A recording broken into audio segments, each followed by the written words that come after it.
હવે જે radio signal હોય છે એ રેડિયો સિગ્નલને પાવર લાઇન મારફતે એક સ્થળેથી બીજા સ્થળે પહોંચાડવાનું કાર્ય કરે છે. આ જે PLCC હોય છે તે આપણે સ્વિચયાર્ડની અંદર જે હાઈ વોલ્ટેજ લાઇન આવે છે, ઇનકમિંગ લાઇન, ત્યાં આપણે એનું જોડાણ કરવામાં આવેલું હોય છે. સ્ટીલ સ્ટ્રક્ચરમાં આપણે જે ઇલેક્ટ્રિકલ ઇક્વિપમેન્ટ હોય છે જેવા કે LA, circuit breaker, CT, PT, support, આ બધાને આપણે ઇરેક્શન કરવા માટે આ બધાનું ગ્રાઉન્ડથી અમુક ક્લિયરન્સ હોવું જરૂરી છે. તો ગ્રાઉન્ડ ક્લિયરન્સના નિયમ મુજબ આપણે તેને ગ્રાઉન્ડથી અમુક લેવલ પર ઊંચાઈ પર રાખવા માટે આપણને સ્ટ્રક્ચરની જરૂરિયાત ઊભી થાય છે. તો આ સ્ટ્રક્ચર તમારો સ્ટીલ સ્ટ્રક્ચર તરીકે ઓળખાય છે. અહીં જે તમે આકૃતિમાં જોઈ શકો કે આ જે LA છે, તો આ LA ઉપર આ LA છે, તો તે LAને આપણે સપોર્ટ આપવા માટે, એને ઊભું કરવા માટે જે સ્ટ્રક્ચર આપણે જે ઊભું કરેલું છે આ તમારું સ્ટીલ સ્ટ્રક્ચર તરીકે ઓળખવામાં આવે છે.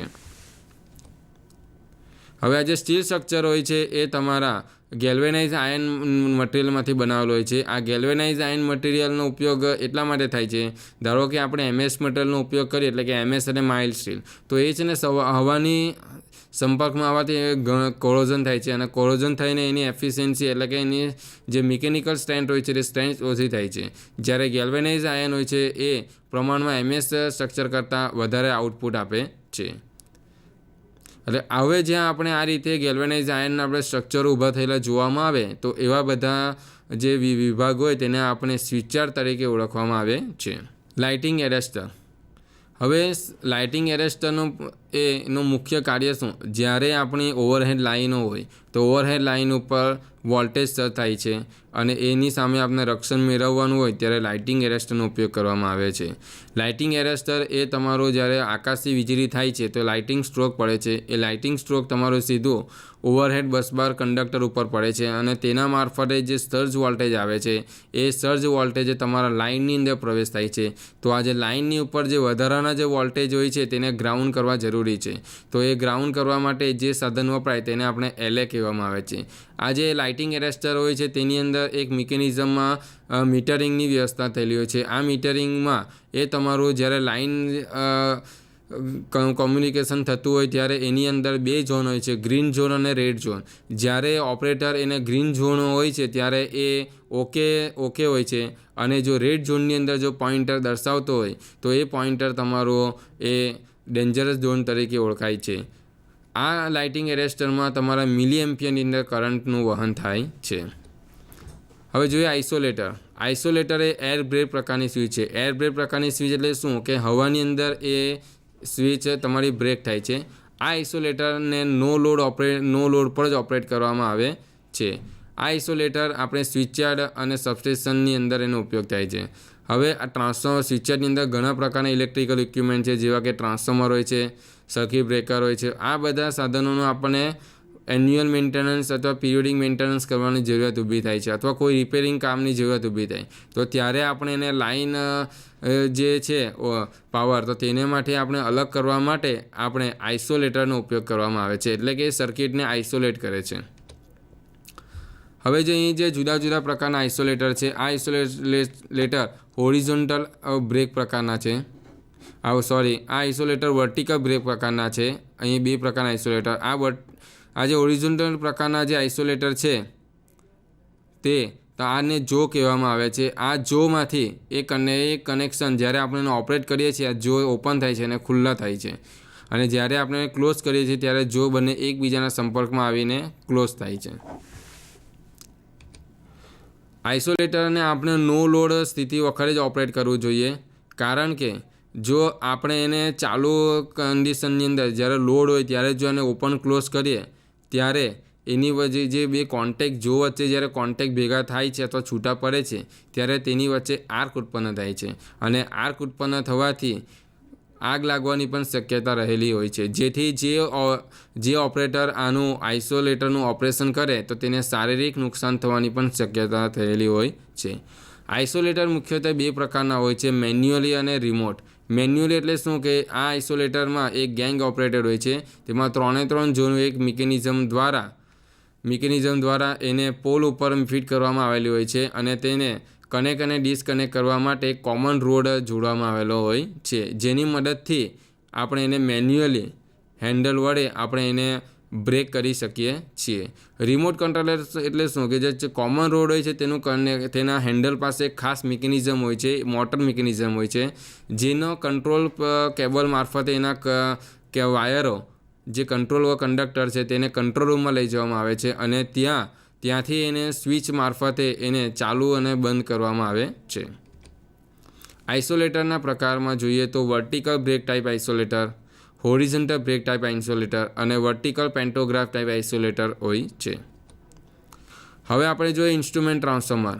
સબસ્ટેશનમાં આપણે 11 kV અથવા 66 kV કે તેના કરતાં ઊંચા વોલ્ટેજ એટલે કે 220 kV, 132 kV, 400 kV આ જે ઊંચા વોલ્ટેજ ઉપર કાર્ય કરે તો તેમાં આપણને વીજ પ્રવાહ પસાર થાય છે. આ વીજ પ્રવાહની કિંમત વધારે હોય છે. જો વીજ પ્રવાહની કિંમત પ્રમાણે આપણે મેઝરિંગ ઇન્સ્ટ્રુમેન્ટ જો બનાવવા જઈએ તો એ મેઝરિંગ ઇન્સ્ટ્રુમેન્ટની સાઇઝ વધી જાય છે, ઓવરઓલ કોસ્ટ વધે છે અને પ્રોટેક્ટિંગ ડિવાઇસ જો બનાવવા જોઈએ તો પણ એની સાઇઝમાં વધારો થાય છે. તો આ જે મેઝરિંગ અને પ્રોટેક્ટિવ ઇક્વિપમેન્ટ હોય છે તો એને આપણે જે કરંટ અને જે વોલ્ટેજ મળે છે તો એના માટે આપણે એને લિમિટ કરવા જરૂરિયાત ઊભી થાય છે. તેના માટે આપણે જે ઇન્સ્ટ્રુમેન્ટના ઉપયોગ કરીએ છીએ તે ઇન્સ્ટ્રુમેન્ટ તમારા ઇન્સ્ટ્રુમેન્ટ ટ્રાન્સફોર્મર તરીકે ઓળખવામાં આવે છે. પ્રોટેક્ટિવ ડિવાઇસ સામાન્ય રીતે 110 વોલ્ટ ઉપર કાર્ય કરે છે અને મેઝરિંગ ઇન્સ્ટ્રુમેન્ટની અંદર સીટીની સેકન્ડરી બાજુથી આપણને 1 એમ્પિયર અથવા 5 એમ્પિયર આ રીતે આપણે કરંટ મેળવવામાં આવે છે. તો ઇન્સ્ટ્રુમેન્ટ ટ્રાન્સફોર્મર એ આપણા ઊંચા લેવલ કરંટનું અને વોલ્ટેજનું જે ઊંચું લેવલ હોય છે એ લેવલને નીચું લાવે છે. અને ઇન્સ્ટ્રુમેન્ટ ટ્રાન્સફોર્મર મુખ્યત્વે બે રીતે હોય છે, કરંટ ટ્રાન્સફોર્મર તરીકે ઓળખાય છે અને પોટેન્શિયલ ટ્રાન્સફોર્મર. કરંટ ટ્રાન્સફોર્મરને ટૂંકમાં સીટી તરીકે ઓળખવામાં આવે છે, પોટેન્શિયલ ટ્રાન્સફોર્મરને પીટી તરીકે ઓળખવામાં આવે છે. હવે તમે અહીં જોઈ શકો તે પ્રમાણે કે અહીં એ સીટી છે. આ સિટીમાં એ તમારી આઉટડોર પ્રકારની સિટી છે. આ સિટીમાં અહીં P1 ટર્મિનલ માર્કિંગ કરેલું હોય છે, અહીં P2. P1 એટલે શું? પ્રાઇમરી. અહીં કોમન રોડ હોય છે.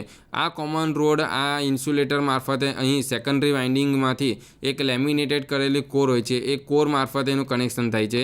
અહીં એ સેકન્ડરી વાઇન્ડિંગના નાના ટર્મિનલ આવે છે, એને S1 S2 આ રીતે હોય છે.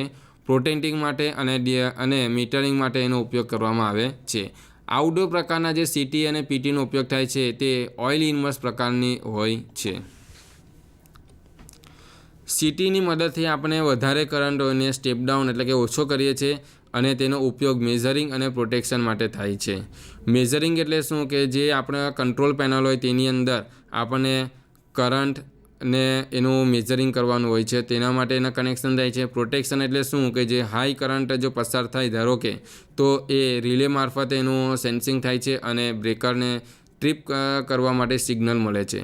હવે જે સીટીની અંદર જે સેકન્ડરી વાઇન્ડિંગ હોય છે એ સેકન્ડરી વાઇન્ડિંગ તમારો 14 SWGના બેર કોપર વાયરમાંથી બનાવેલી હોય છે.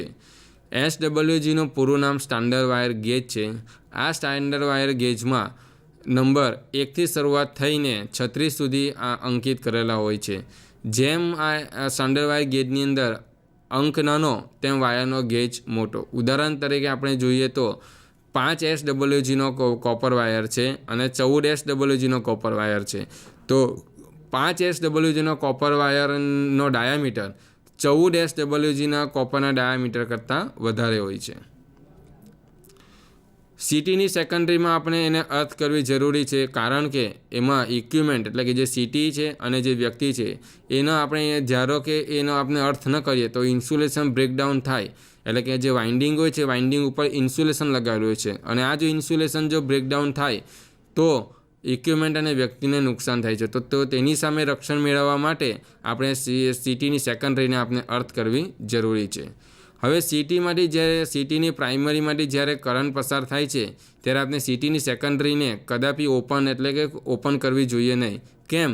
જો આવું કરવામાં આવે તો શું થાય કે પ્રાઇમરીના એમ્પિયર ટર્ન્સ એટલે જે પ્રાઇમરી સાઇડ જે પણ ટર્ન્સ છે અને સેકન્ડરી સાઇડના એમ્પિયર ટર્ન્સ આ બંને એકબીજાથી બેલેન્સ હોય છે. જો આપણે સીટીને સેકન્ડરીને જો ઓપન કરી દઈએ તો શું થશે કે સેકન્ડરીના જે એમ્પિયર ટર્ન્સ છે એ બેલેન્સ રહેતા નથી, જેથી પ્રાઇમરી એમ્પિયર ટર્ન્સને લીધે જે સીટીની જે કોર છે એ કોરની અંદર હાઈ ફ્લક્સ ડેન્સિટી પેદા થાય, જેને પરિણામે સેકન્ડરી વાઇન્ડિંગમાં હાઈ વોલ્ટેજ ઉત્પન્ન થાય છે. જેને લીધે ઓપરેશન જે કરે છે તેને શોક લાગે છે. હાઈ વોલ્ટેજને કારણે જે સીટીની અંદર જે ઇન્સ્યુલેશન હોય છે એ ઇન્સ્યુલેશન પણ વીક થાય છે. હવે જે સીટીની અંદર હોય છે તેમાં ફેઝ એરર અને રેશિયો એરર બહુ મહત્ત્વનો ભાગ ભજવે છે. તો ફ્લક્સ હાઈ ડેન્સિટી પેદા થવાને લીધે સીટીની રેશિયો એરર અને ફેઝ એરરમાં પણ તફાવત ઊભી થાય છે. હવે જે કરંટ ટ્રાન્સફોર્મર હોય છે એ 220 kV સબસ્ટેશનમાં લોડ કરંટના આધારે એને લાઇન સાઇડ ઉપર આપણે મૂકવામાં આવેલી હોય છે. ધારો કે 300/1 એમ્પિયરની સીટી, 600/1 એમ્પિયરની સીટી, 900/1 એમ્પિયરની તેમજ 66 kV અથવા 11 kV સાઇડ, 100/5ની સીટી, 150/5ની સીટી, 300/5ની સીટી, 600/5ની સીટી, 900/5ની સીટી, 1200/5 આમ સીટી અલગ અલગ રેટિંગની અંદર જોવા મળે છે.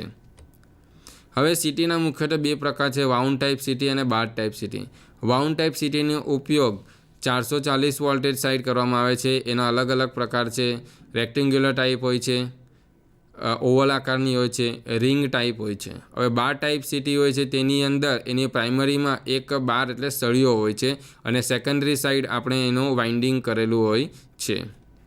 હવે આપણે સીટીનું જોડાણ જોઈએ તો જે સીટીના આ જે કોર છે, આ જે લેમિનેટેડ કરેલી કોર હોય છે એ કોર તમારે સિલિકોન સ્ટીલના મટીરિયલમાંથી બનાવેલી હોય છે અને એને લેમિનેટ કરેલી હોય છે. હવે આ જે કોર હોય છે એ કોરમાં એના પ્રાઇમરી સાઈડ એક બાર હોય છે, એ એટલે આપણે એને બાર ટાઈપ સીટી કહેવામાં આવે છે. ને સીટીની સેકન્ડરીની અંદર 14 SWGના કોપર વાયરમાંથી બનાવેલું વાઇન્ડિંગ હોય છે. હવે પ્રાઇમરીની અંદર એક જ ટર્ન્સ હોય છે અને સેકન્ડરીની અંદર ઘણા બધા ટર્ન્સ હોય છે. હવે જ્યારે આપણે જે સીટીની જે પ્રાઇમરી સાઇડ હોય છે તેમાં P1 અને P2 આ રીતે માર્કિંગ કરેલું હોય છે અને સેકન્ડરી સાઇડ S1 અને S2 માર્કિંગ કરેલું હોય છે. પ્રોટેક્શન અને મીટરિંગ માટે અલગ અલગ પ્રકારનું માર્કિંગ કરવામાં આવે છે. તો પ્રાઇમરી સાઇડ જે P1 હોય છે ત્યાં લાઇન કરંટ ઇન થાય છે અને P2માંથી લાઇન કરંટ લોડ તરફ જાય છે. જ્યારે સેકન્ડરી સાઇડ હોય તેના જે ટર્મિનલ હોય છે S1 અને S2, તો એમાં આપણે એના કનેક્શન મીટરિંગ માટે અને પ્રોટેક્શન માટે એનો ઉપયોગ લઈ શકીએ છીએ. અને સીટીની જે સેકન્ડરી હોય તેને એક બાજુ આપણે અર્થ સાથે કનેક્શન કરેલું હોય છે. હવે જોઈએ પીટી એટલે પોટેન્શિયલ ટ્રાન્સફોર્મર. આકૃતિમાં તમે જો તે પ્રમાણે આ જે પોટેન્શિયલ ટ્રાન્સફોર્મર છે, આ પોટેન્શિયલ ટ્રાન્સફોર્મર તમારા આઉટડોર પ્રકારના હોય છે અને એની અંદર ઓઇલ ઇમર્સ પ્રકારના હોય છે. આ જે ટર્મિનલ બોક્સ તમે જોવા મળો છો તો તેની અંદર તમારા પીટીના સેકન્ડરી સાઇડના કનેક્શન કરેલા હોય છે. તો પીટીની મદદથી જે ઊંચા વોલ્ટેજ છે એટલે કે 220 kV વોલ્ટેજ હોય તેને સ્ટેપ ડાઉન કરીને ઓછા વોલ્ટેજ એટલે કે 110 વોલ્ટેજની અંદર તેનું રૂપાંતર કરવામાં આવે છે. આ જે પીટી છે પોટેન્શિયલ ટ્રાન્સફોર્મર, તેનો ઉપયોગ મેઝરિંગ અને પ્રોટેક્શન આમ બંને રીતે એનો ઉપયોગ થાય છે. પીટીની જે સેકન્ડરી વાઇન્ડિંગમાં જે શોર્ટ સર્કિટ થાય તો પીટીની જે આખું સ્ટ્રક્ચર હોય છે તેને નુકસાન થાય છે. એટલે આપણે જે પીટીની સેકન્ડરી અને પ્રાઇમરી બંને સાઈડ આપણને ફ્યુઝની વ્યવસ્થા કરવામાં આવેલી હોય છે પ્રોટેક્શન પર્પઝ માટે. પોટેન્શિયલ ટ્રાન્સફોર્મર એ તમારા 220 kV/110 વોલ્ટની પીટી લાઇન સાથે જોડેલી હોય છે. જો લાઇન પર 220 kV વોલ્ટેજ આવે તો પીટીની સેકન્ડરીમાં આપણને એની એક્રોસમાં 110 વોલ્ટ મળે છે. એટલે આપણે એનું રેટિંગ 220 kV/110ના રેટિંગને આપણને 220 kV સબસ્ટેશનની અંદર એટલે કે EST સબસ્ટેશનમાં તેનો ઉપયોગ થાય છે. પીટીના જોડાણોમાં જોઈએ તો કે પીટીના મુખ્યત્વે 3 પ્રકારે જોડાણ કરવામાં આવે છે: સ્ટાર સ્ટાર કે જોડાણ, ડેલ્ટા ડેલ્ટા જોડાણ અને સ્ટાર અને ડેલ્ટા જોડાણ. હવે આપણે જોઈએ તો પીટીનું જોડાણ. તો આકૃતિમાં તમે જોઈ શકો છો કે અહીં પ્રાઇમરી સાઇડ હાઈ વોલ્ટેજ આવે છે, તો આ હાઈ વોલ્ટેજ મારફતે અહીં એનું કનેક્શન કરવામાં આવે છે. આપણે આગળ જોયું તે પ્રમાણે સીટીને લાઇનની સિરીઝમાં કનેક્ટ કરેલું હોય છે, જ્યારે પીટીને લાઇનની એક્રોસમાં કનેક્શન કરવામાં આવે છે. એટલે અહીં 2 ફેઝ વચ્ચે એનું કનેક્શન કરવામાં આવેલું હોય છે. હવે આ જે ફેઝ છે પ્રાઇમરી વાઇન્ડિંગ, તો પ્રાઇમરી વાઇન્ડિંગના ટર્ન્સ તમારા વધારે હોય છે અને સેકન્ડરી વાઇન્ડિંગના ટર્ન્સ તમારા ઓછા હોય છે. આ પ્રાઇમરી વાઇન્ડિંગ અને સેકન્ડરી વાઇન્ડિંગને માઉન્ટ કરવા માટે લેમિનેટેડ કરેલી કોરનો ઉપયોગ થાય છે. એ કોર તમારી સિલિકોન સ્ટીલમાંથી મટીરિયલમાંથી બનાવવામાં આવેલું હોય છે. પીટીની જે સેકન્ડરી ટર્મિનલ હોય છે તેમાં આપણે મીટરિંગ માટે ધારો કે વોલ્ટેજ મેઝરમેન્ટ કરવાના હોય તો આપણે એમાં વોલ્ટ મીટરનું જોડાણ કરેલું હોય છે. પીટીની સેકન્ડરી સાઇડનો એક ટર્મિનલને આપણે અર્થ કરેલું હોય છે. Earthing switch. જ્યારે ઓવરહેડ લાઇન કે અંડરગ્રાઉન્ડ લાઇનનું આપણે મેન્ટેનન્સ કરવાનું હોય ત્યારે આપણે સબસ્ટેશનમાંથી આ લાઇનને આપણે બંધ કરીએ છીએ, પરંતુ સેફટી માટે આટલું જરૂરી નથી, કારણ કે આ જે લાઇન હોય છે એ લાઇન ઘણી જગ્યાએથી જતી હોય છે અથવા આવતી હોય છે. તો આ લાઇનની બાજુમાં બીજી કોઈ પણ લાઇન પસાર થતી હોય બીજા સબસ્ટેશનની, તો તેને લીધે જે આપણી બંધ કરેલી લાઇન હોય છે તેમાં ઇલેક્ટ્રોમોટિવ ફોર્સ એટલે કે EMF ઇન્ડ્યુસ થાય છે, જેને લીધે આપણે લાઇન અને ગ્રાઉન્ડ વચ્ચે કેપેસિટન્સ ઉત્પન્ન થાય છે. અને કેપેસિટન્સને લીધે તે લાઇનની અંદર, બંધ લાઇનની અંદર અમુક વોલ્ટેજ રહી જાય છે. આ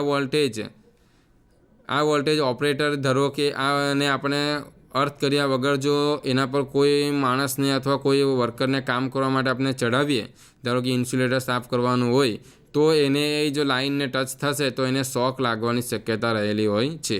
એટલે આમ ન થાય તેના માટે લાઇનને ડિસ્કનેક્ટ કર્યા બાદ લાઇનના જે 3 વાહકો હોય તેને આપણે અર્થિંગ સ્વિચ મારફતે એને જે વોલ્ટેજ જે ગ્રાઉન્ડ કરવા માટે જરૂરિયાત ઊભી થાય છે. હવે જે અર્થિંગ સ્વિચ હોય છે તેને આઇસોલેટરની ફ્રેમ ઉપર શરૂઆતમાં જ એને માઉન્ટ કરવામાં આવે છે. જ્યારે અર્થિંગ સ્વિચ આપણે ક્લોઝ કરવાની હોય ત્યારે આઇસોલેટરનો છેડો આ બાર મારફતે અર્થ થઈ જાય છે. આઇસોલેટર અને સર્કિટ બ્રેકરના જે અર્થ સ્વિચ છે તેનું ઇન્ટરલોકિંગની વ્યવસ્થા થયેલી હોય છે. ઇન્ટરલોકિંગની વ્યવસ્થા કેમ કરવામાં આવે છે? ધારો કે કોઈ પણ ઓપરેશન આપણે સિક્વન્સમાં થવા જરૂરી છે. જો ઓપરેશન સિક્વન્સમાં ન થાય તો સિસ્ટમને નુકસાન થવાની શક્યતા રહેલી હોય છે, એટલે આપણે ઇન્ટરલોકિંગની વ્યવસ્થા થયેલી હોય છે. એટલે આઇસોલેટર, સર્કિટ બ્રેકર અને અર્થ સ્વિચ વચ્ચે ઇન્ટરલોકિંગની સિસ્ટમ હોય છે.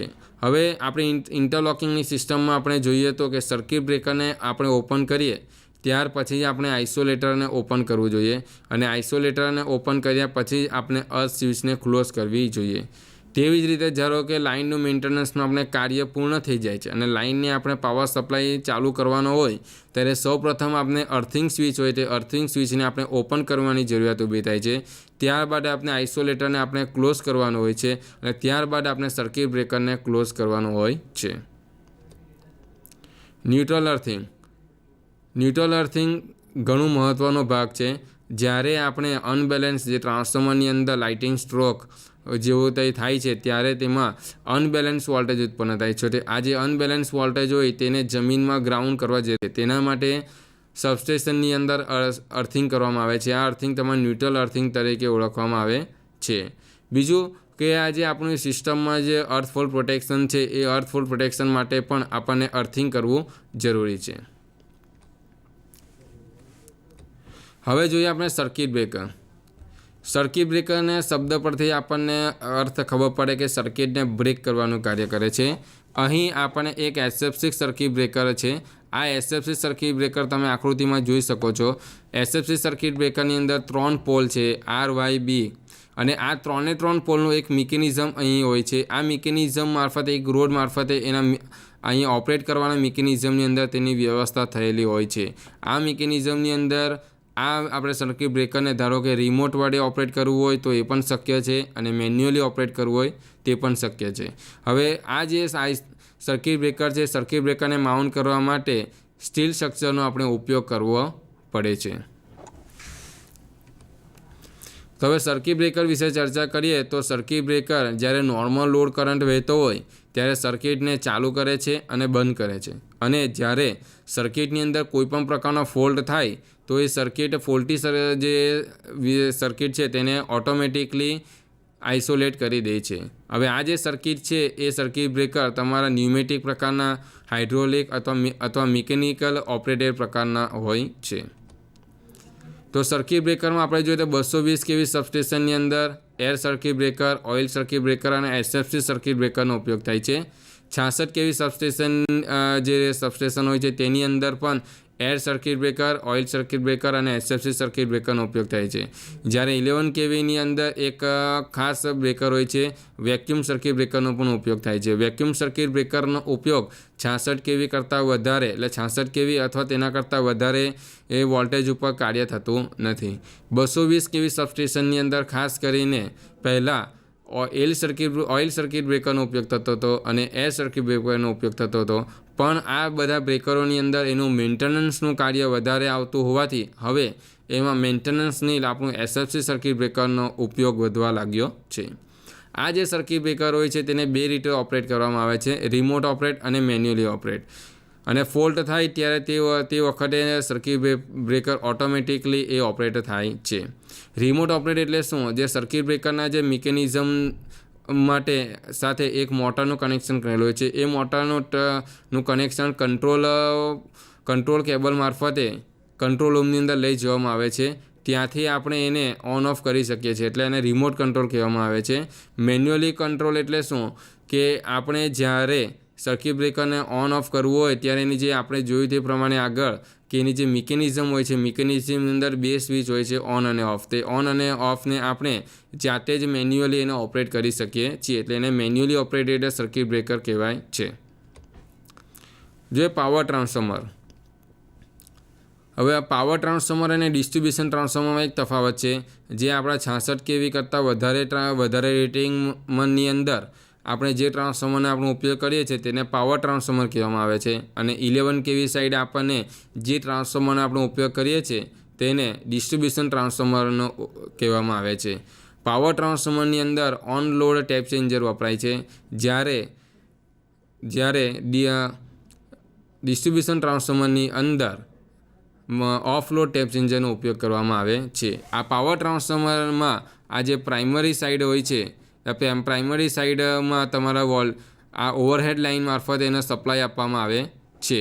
અને ઓવરહેડ લાઇન મારફતે પાવર ટ્રાન્સફોર્મરની અંદર વાઇન્ડિંગ છે, આ વાઇન્ડિંગની અંદર જાય છે અને સેકન્ડરી બાજુથી આપણને વોલ્ટેજને સ્ટેપ ડાઉન કરીને એ વોલ્ટેજ પાછા બસબાર સાથે કનેક્ટ થાય છે. તો 220 kV સબસ્ટેશનમાં ટ્રાન્સફોર્મરને આપણને વોલ્ટેજને સ્ટેપ ડાઉન કરવાની જરૂરિયાત ઊભી થાય છે. ધારો કે આ સબસ્ટેશનમાં 220 kV સબસ્ટેશન છે અને એનું આપણે 66 kVની અંદર કન્વર્ટ કરવાનું હોય, તો 220 kV બાય 66 kVના રેટિંગના આપણે ટ્રાન્સફોર્મરનો ઉપયોગ કરવામાં આવે છે. તો સામાન્ય રીતે પાવર ટ્રાન્સફોર્મર આપણે EAT સબસ્ટેશનની અંદર 50 MVA કરતાં વધારે રેટિંગના મળે છે. એમાં ટ્રાન્સફોર્મરની પ્રાઇમરી સાઈડ માટે આપણે 220 kV વોલ્ટેજ આપીએ છીએ અને સેકન્ડરી સાઈડ આપણે 66 kV વોલ્ટેજ મળે છે. હવે આપણે કુલિંગની વાત કરીએ તો ટ્રાન્સફોર્મરને જ્યારે સપ્લાય સાથે કનેક્ટ કરીએ છીએ ત્યારે તેની અંદર જે વાઇન્ડિંગ હોય છે એ વાઇન્ડિંગમાં જ્યારે કરંટ પસાર થાય છે ત્યારે એમાં હીટ ઉત્પન્ન થાય છે, લોસ થાય છે. તો તેને લીધે અંદર હીટિંગને લીધે અંદર ઓઇલ ગરમ થાય છે, વાઇન્ડિંગ ગરમ થાય છે. ઉપરાંત આ બધા ઇક્વિપમેન્ટ આપણા પાવર ટ્રાન્સફોર્મર સ્વિચયાર્ડની અંદર હોય છે, એટલે નોર્મલ આપણને ટેમ્પરેચર, સૂર્યપ્રકાશનું પણ ટેમ્પરેચરને લીધે જે ગરમીની સિઝન હોય તેમાં ટેમ્પરેચર વધારે હોય છે, એટલે વાઇન્ડિંગના પ્રોટેક્શન માટે અને ટ્રાન્સફોર્મરના પ્રોટેક્શન માટે આપણે એમાં કુલિંગની વ્યવસ્થા કરેલી હોય છે. તો 10 MVA સુધીના ટ્રાન્સફોર્મર માટે આપણે નેચરલ ઓઇલ કુલ પ્રકારનો ઉપયોગ કરીએ છીએ અને તેના કરતાં વધારે રેટિંગના ટ્રાન્સફોર્મર માટે આપણે ઓઇલ સાથે એર કુલિંગ અને એર બ્લાસ્ટ સિસ્ટમનો ઉપયોગ કરેલો હોય છે. એર કુલિંગની અંદર એમાં રેડિએટરની વ્યવસ્થા થયેલી હોય છે. આ રેડિએટરમાં ઓઇલનું સર્ક્યુલેશન થાય છે અને એ બહાર જે હવા હોય તેને લીધે એ કુલિંગ થાય, એટલે તેને એર કુલિંગ કહેવામાં આવે છે. એર કુલિંગ સિસ્ટમની અંદર આપણે ટ્રાન્સફોર્મરના જે રેડિએટર હોય ત્યાં એક પંપની પણ વ્યવસ્થા કરવામાં આવે, તો એ પંપ મારફતે ઓઇલનું સર્ક્યુલેશન ઝડપથી કરવામાં આવે છે, તો પણ ઓઇલનું કુલિંગ થાય છે. એર બ્લાસ્ટ સિસ્ટમની અંદર જે ટ્રાન્સફોર્મરની જે બોડી હોય છે તે બોડી ઉપર આપણે પંખાની મદદથી હવાનો મારો કરવામાં આવે છે, એટલે કે એર ફેંકવામાં આવે છે, જેને લીધે જે રેડિએટર હોય તે રેડિએટર ઉપર હવા જાય છે અને હવાને લીધે જે અંદર જે ઓઇલ છે તે ઓઇલ ઠંડુ થાય છે.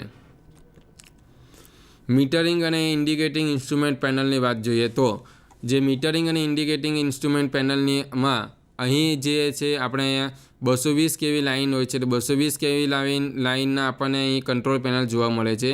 આ 220 kV લાઇનમાં જે કંટ્રોલિંગ પેનલ હોય છે તેની ઉપર અહીં સિગ્મા, એટલે આ જે તમને મળે છે એ સિગ્મા હોય છે, તેની અંદર તમારો આઇસોલેટર ઓન છે અથવા ઓફ છે, સર્કિટ બ્રેકર ઓન છે અથવા ઓફ છે, તે બધી કન્ડિશન તમને બતાવે છે. આ જે તમને લાલ ભાગ દેખાય છે એ એનાઉન્સેટર છે, તેની ઉપર તમારા જે મીટરના અમુક પ્રોટેક્શન દર્શાવેલા હોય છે. આ પ્રોટેક્શન તમારું ફેલ થાય તો અહીં હૂટર મારફતે અહીં LED ઓન થાય છે અને આપણને કયા પ્રકારના ફોલ્ટ થાય છે તે આપણને જોવા મળે છે. અહીં તમારા આ મીટરના પેરામીટર જેવા કે વોલ્ટ મીટર છે, વોલ્ટેજ છે, એમ્પિયર છે, પાવર છે, એનર્જી છે, એ બધું માપવાની જરૂરિયાત ઊભી થાય છે. તો તેના માટેની મીટરિંગ ઉપર ગોઠવેલા હોય છે. અહીં જે બધા ઇન્ડિકેટિંગ લેમ્પ દેખાય છે, આ લેમ્પ તમારા સર્કિટ બ્રેકર, આઇસોલેટર ઓન છે કે ઓફ છે, બ્રેકર ઓન છે કે ઓફ છે, તે બધું ઇન્ડિકેટ કરે છે. અહીં તમને જોવા મળે છે તે રિલે છે. આ રિલે કંટ્રોલ પેનલ છે. 220 કેવી સિસ્ટમની અંદર આપણે 66 કેવી સિસ્ટમમાં આગળ જોઈ ગયા તે પ્રમાણે કે 66 કેવી સિસ્ટમમાં જે પેનલ હોય તેની અંદર રિલે એક જ હોય, પણ 220 કેવીની અંદર રિલેની અલગ અલગ સિસ્ટમ, અલગ અલગ જ એનું સાઇડ પર એનું કંટ્રોલ પેનલ મૂકવામાં આવેલી હોય છે. તો આપણે મીટરિંગ અને ઇન્ડિકેટિંગ ઇન્સ્ટ્રુમેન્ટ પેનલ એ તમારા જે વિવિધ પ્રકારના જે પેરામીટર છે, અને તો એ પેરામીટર તમારે માપવા માટે અને તેનું નિરીક્ષણ કરવા માટે એનો ઉપયોગ થાય છે. જેવા કે એમ્પિયર મીટર હોય છે, વોલ્ટ મીટર હોય છે, એનર્જી મીટર હોય છે, પાવર ફેક્ટર મીટર હોય છે, ફ્રીક્વન્સી મીટર હોય છે, અને રિલે પણ એની ઉપર માઉન્ટ કરવામાં આવેલી હોય છે. આ બધાનું કંટ્રોલિંગ પેનલ ઉપર એનું ઇન્સ્ટોલમેન્ટ કરવામાં આવેલું હોય છે. હવે આ જે મીટરિંગ અને ઇન્ડિકેટિંગ ઇન્સ્ટ્રુમેન્ટ પેનલ હોય છે, તો એ લાઇનને તમારી ઓન ઓફ, ટ્રીપ, ફોલ્ટી, આ જે બધી સ્થિતિ હોય એ સ્થિતિ પણ તમે જાણી શકો છો. ઉપરાંત જે સીટી અને પીટીના આઉટપુટના ટર્મિનલ એનું જોડાણ કરવામાં આવે છે, અને સીટી પીટીના જોડાણનું કનેક્શન તમારા રિલે પેનલ ઉપર હોય છે. રિલે પેનલ જે પણ ફોલ્ટ થાય છે તેને સેન્સ કરે છે. એ સેન્સ કરીને સર્કિટ બ્રેકરને સિગ્નલ આપે છે અને તેનું કંટ્રોલિંગ થાય છે. કેપેસિટર બેંકને આપણે એમાં એક કરતાં વધારે કેપેસિટરનો ઉપયોગ કરવામાં આવે છે, અને આ કેપેસિટરનો ઉપયોગ પાવર ફેક્ટર સુધારવા માટે થાય છે. કેપેસિટર બેંકની કેપેસિટી કેવીઆર અથવા એમવીઆરની અંદર હોય છે. એલટી પેનલ જે આપણા ઈએચટી સબસ્ટેશન હોય છે, ઈએચટી સબસ્ટેશનની અંદર લાઇટિંગ માટે અથવા પાવર લાઇટિંગ માટે આપણે એની વ્યવસ્થા હોય છે. ધારો કે સ્વિચની અંદર હેલોજન લેમ્પ હોય છે લાઇટિંગ માટે. કંટ્રોલ રૂમ હોય છે, તો કંટ્રોલ રૂમની અંદર પણ લાઇટિંગની વ્યવસ્થા હોય છે. તો આ લાઇટિંગની વ્યવસ્થા માટે એનું એક પેનલ હોય છે. એ પેનલને એલટી પેનલ તરીકે ઓળખવામાં આવે છે. તો સબસ્ટેશનમાં લાઇટિંગ સાધનોને સપ્લાય આપવા માટે આપણે એલટી પેનલનો ઉપયોગ કરવામાં આવે છે. બેટરી રૂમ, તો બેટરી રૂમની અંદર અહીં તમે જો તે પ્રમાણે લેડ એસિડ પ્રકારની બેટરીનો ઉપયોગ કરવામાં આવે છે. આ પ્રોટેક્શન સિસ્ટમ માટે ખાસ જરૂરી છે. અહીં આપણે ડીસી સપ્લાયને આપણે સ્ટોરેજ કરેલું હોય છે. તો પ્રોટેક્શન સિસ્ટમ આપણે ડીસી સપ્લાય ઉપર જ કાર્ય કરે છે. જો એસી સપ્લાય ઉપર આપણે ચલાવવામાં આવે તો અને એસી સપ્લાય જો ફેલ થાય તો પ્રોટેક્શન સિસ્ટમ આખી બંધ થઈ જાય. એટલે આપણે એસી સપ્લાયનો સ્ટોર કરી શકાતો નથી, પરંતુ ડીસી સપ્લાયનો આપણે બેટરી મારફતે આપણે સ્ટોર કરી શકીએ છીએ. હવે ધારો કે કોઈ ફોલ્ટ થાય છે અને પ્રોટેક્ટિવ રિલે ઓપરેટ થાય તો સર્કિટ બ્રેકર ટ્રીપ થઈ જાય, અને જો બેટરી જો કામ ન કરતી હોય તો આપણે જ્યારે ફોલ્ટ થાય છે ત્યારે સર્કિટ બ્રેકર ટ્રીપ થતું નથી, અને આપણા જે પણ ફોલ્ટી સેક્શન છે તેમાં નુકસાન થવાની શક્યતા રહેલી હોય છે. તો આ બધું નકારણ થવા માટે આપણે બેટરી રૂમની વ્યવસ્થા કરેલી હોય છે. એટલે આપણે બેટરી રૂમને આપણે હાર્ટ ઓફ ધી સબસ્ટેશન કહેવામાં આવે છે. હવે બેટરી રૂમની અંદર જે બેટરી છે તેની જાળવણી કરવી જરૂરી છે. તો આ જાળવણી કરવા માટે બેટરી હોય તો બેટરીની અંદર ઇલેક્ટ્રોલાઇટ લિક્વિડ હોય છે, કેમિકલ હોય છે. આ કેમિકલમાં એનું લેવલ મેન્ટેન કરવું જરૂરી છે. તો આ મેન્ટેન કરવા માટે બેટરીની જે બોડી હોય છે તેની ઉપર મિનિમમ અને મેક્સિમમ આ રીતે માર્કિંગ કરેલું હોય છે. તો ઇલેક્ટ્રોલાઇટનું લેવલ મિનિમમ કરતાં ઓછું થવું ન જોઈએ, અને મેક્સિમમ કરતાં વધારે થવું જોઈએ નહીં. હવે જે બેટરી હોય છે તે બેટરીની ઉપર ટર્મિનલ હોય છે, પોઝિટિવ અને નેગેટિવ. આ ટર્મિનલ તમારા વાહકમાંથી બનાવેલો હોય છે. વાહક મટીરિયલ એ તમારા હવાના સંપર્કમાં આવે તો એમાં કોરોઝન લાગે છે. તો આ કોરોઝન અટકાવવા માટે આ બેટરીના ટર્મિનલ ઉપર આપણે પેટ્રોલિયમ જેલી લગાવવામાં આવે છે. હવે જે ઇલેક્ટ્રોલાઇટ હોય છે, ઇલેક્ટ્રોલાઇટની સ્પેસિફિક ગ્રેવિટી માપવી જોઈએ, અને જો આપણી ગ્રેવિટી ઓછી હોય તો આપણે એમાં ઇલેક્ટ્રોલાઇટનું લેવલ આપણે એમાં ઉમેરવામાં આવે છે. હવે આપણે બેટરીના જોડાણો હોય છે, તો બેટરીના જે ટર્મિનલના જોડાણો હોય છે તો એ જોડાણો પણ ટાઈટ હોવા જોઈએ. લૂઝ કોન્ટેક્ટ હોય તો તેમાં સ્પાર્ક થાય છે અને કોન્ટેક્ટ ખરાબ થાય છે. હવે બેટરી રૂમ હોય છે તેની અંદર પૂરતા પ્રમાણમાં હવા ઉજાસની વ્યવસ્થા કરવામાં આવે છે અને ખાસ એક વસ્તુ ધ્યાનમાં રાખવામાં આવે છે, બેટરી ઉપર સૂર્યનો સીધો પ્રકાશ પડવો જોઈએ નહીં. હવે જે બેટરી હોય છે તે બેટરીને ચાર્જિંગની વ્યવસ્થા કરવામાં આવે છે. એમાં બેટરીની અંદર ફ્લોટ ચાર્જ અને બૂસ્ટ ચાર્જ એ રીતે વ્યવસ્થા હોય છે. બૂસ્ટ ચાર્જને ટ્રિકલ ચાર્જ તરીકે પણ ઓળખવામાં આવે છે. ફ્લોટ ચાર્જ એ તમારા બેટરીને કન્ટિન્યુ એટલે સતત ચાર્જ કરે છે. જ્યારે બેટરી સંપૂર્ણ ડિસ્ચાર્જ થઈ ગઈ હોય ત્યારે તેને ટ્રિકલ ચાર્જ એટલે કે બૂસ્ટ ચાર્જ મારફતે એને તરત જ ચાર્જ કરવામાં આવે છે. Control room. હવે આપણે જે આગળ જોયું તે પ્રમાણે કે યાર્ડની અંદર જે પણ આપણા ઇલેક્ટ્રિકલ ઇક્વિપમેન્ટ હતા તો ઇક્વિપમેન્ટના કંટ્રોલ કેબલ એ બધા કંટ્રોલ કેબલ તમારા આ કંટ્રોલ રૂમની અંદર લાવવામાં આવે છે. તેના માટે એની અલગ અલગ પેનલ હોય છે. આ પેનલ ઉપર મેઝરિંગ અને મીટરિંગની પેનલ હોય છે, તેના કંટ્રોલ કેબલ આવે છે. ફ્યુચર એક્સટેન્શન એટલે કે ધારો કે લોડ વધે તો કોઈ વધારાની પેનલની જરૂરિયાત ઊભી થાય તો ત્યારે આપણે એના માટે આપણે ખાસ વ્યવસ્થા પહેલેથી જ કરવામાં આવેલી હોય છે. કંટ્રોલ રૂમની અંદર બેટરી રૂમની પણ વ્યવસ્થા હોય છે. હવે તેની અંદર એનાઉન્સિંગ પેનલ હોય છે. એનાઉન્સિંગ પેનલની અંદર એસી સપ્લાય ફેલ થાય અથવા ડીસી સપ્લાય ફેલ થાય અથવા કોઈપણ મીટરમાં કોઈ ખામી આવે તો એનું એનાઉન્સેશન આપણને હૂટર મારફતે મળે છે. હવે જે આપણે PLCC આપણે જોયા કે લાઇનની શરૂઆતમાં હોય છે તો એ જે આપણે કોમ્યુનિકેશન કરવાનું હોય છે તો એનું જે સિસ્ટમ હોય છે તે પણ કંટ્રોલ રૂમની અંદર લાવવામાં આવે છે. આ કંટ્રોલ રૂમની અંદર ઓપરેટર હોય છે અને ઓપરેટર માટેની બેઠક વ્યવસ્થા કરવામાં આવેલી હોય છે. હવે જે કંટ્રોલ રૂમ હોય છે સ્વિચયાર્ડ, કંટ્રોલ પેનલ અને PLCC એનાઉન્સેશન પેનલ અને આ બધા સુપરવાઇઝરી કંટ્રોલના સાધનો હોય છે તેના માટે રાખવામાં આવે છે.